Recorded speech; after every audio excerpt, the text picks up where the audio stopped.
Russian കൂലിപ്പട്ടാളത്തിൽ കുടുങ്ങിയ തൃശൂർ സ്വദേശികൾ യുദ്ധമേഖലയിൽ. കുറാഞ്ചേരി സ്വദേശികളായ ബിനിൽ, ജെയിൻ എന്നിവരെ ഫ്രണ്ട് ലൈൻ ഫൈറ്റേഴ്സ് ആക്കാൻ നീക്കം തുടങ്ങി. ഗ്രനേഡുകളും വെടിയുണ്ടകളും ഇരുവർക്കും നൽകി. നിസ്സഹായാവസ്ഥ വിവരിക്കുന്ന യുവാക്കളുടെ ശബ്ദ സന്ദേശം 24 ലഭിച്ചു. ഞങ്ങളുടെ എല്ലാവരുടെ അടുത്തും പോവാൻ പറഞ്ഞിട്ട് സാധനങ്ങളൊക്കെ തന്നു. മറ്റേ ബുള്ളറ്റും ഗ്രനേഡും ഒക്കെ കൂടി ഞങ്ങൾക്ക് തന്നു. കൊണ്ടുപോകാനുള്ള സാധനങ്ങളൊക്കെ ഞങ്ങൾക്ക് തന്നു.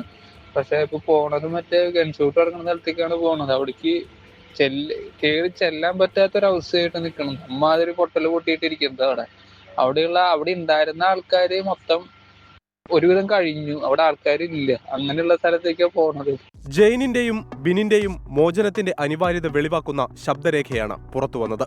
4 പേര് പോയി. ഇനി അടുത്ത 4 പേര് ഞങ്ങൾ മാത്രമേ ഉള്ളൂ. വേറെ ആരും പോകാനായിട്ടില്ല അവിടെ.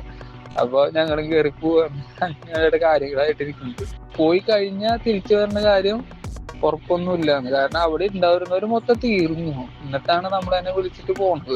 വിളിക്കേണ്ടവരനൊക്കെ വിളിക്കാൻ പറഞ്ഞിട്ടാണ് അവരന്ന് നമ്പർ നെറ്റ് തന്നത്.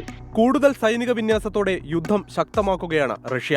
ഇതിന്റെ ഭാഗമായാണ് ഇരുവരെയും ഫ്രണ്ട് ലൈൻ ഫൈറ്റേഴ്സ് ആക്കാൻ നീക്കം തുടങ്ങിയത്. യുദ്ധത്തിന് പോകാൻ സജ്ജരായിരിക്കാൻ റഷ്യൻ സൈന്യം നിർദ്ദേശം നൽകി. യുദ്ധത്തിൽ കടന്നാക്രമിക്കാൻ തീരുമാനിച്ചതിനാൽ ബങ്കറുകളിൽ നിന്നും മാറി യുദ്ധഭൂമിയിൽ മുന്നേറാനാണ് റഷ്യൻ പട്ടാളം നൽകിയിരിക്കുന്ന നിർദ്ദേശം. എപ്പോൾ വേണമെങ്കിലും ജീവൻ നഷ്ടപ്പെടാവുന്ന സാഹചര്യമെന്നാണ് ജെയിനും ബിനിലും വിശദീകരിക്കുന്നത്. ഇരുവരെയും മടക്കിക്കൊണ്ടുവരാൻ ശ്രമം തുടരുന്നതിനിടെയുണ്ടായ യുദ്ധമേഖലയിലെ വിന്യാസം കുടുംബത്തെയും ആശങ്കപ്പെടുത്തുന്നുണ്ട്.